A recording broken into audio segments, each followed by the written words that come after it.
নমস্কার বন্ধুরা, কেমন আছেন? আশা করি সকলে ভালো আছেন। এই মুহূর্তের বিগ ব্রেকিং নিউজ আপনাদের সাথে শেয়ার করব। আবার এনআরসি নোটিশ ধরালো বিরাট হুঙ্কার মমতা বন্দ্যোপাধ্যায়ের।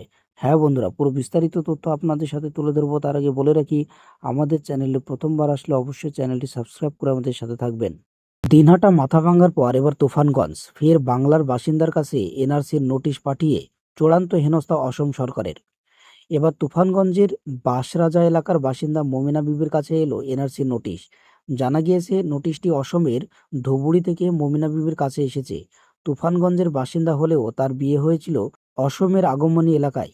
প্রায় ৪৫ বছর আগে স্বামী জহির মিয়াকে নিয়ে তুফানগঞ্জে চলে আসেন মমিনা বিবি। কিছুদিন পর বিবাহ বিচ্ছেদের জেরে দ্বিতীয় বিয়ে করে সংসার পাতেন মমিনা।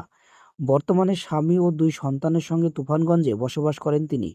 কিন্তু গত ১ বছরে প্রায় ৩ বার তার কাছে এই নোটিশ এসেছে বলে জানা গিয়েছে।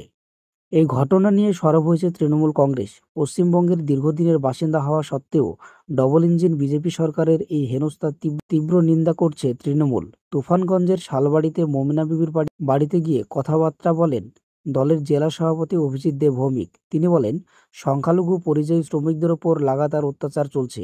অসমের বিজেপি সরকার কোচবিহারকে টার্গেট করেছে। ভোটে ফল খুব খারাপ হবে বুঝেই এই চক্রান্ত শুরু করেছে হেমন্ত শর্মা। সম্মানীয় দর্শক, আপনারা কি মনে করেন পশ্চিমবাংলায় এনআরসির প্রয়োজন? অবশ্যই আপনার মূল্যবান কমেন্ট করতে ভুলবেন না।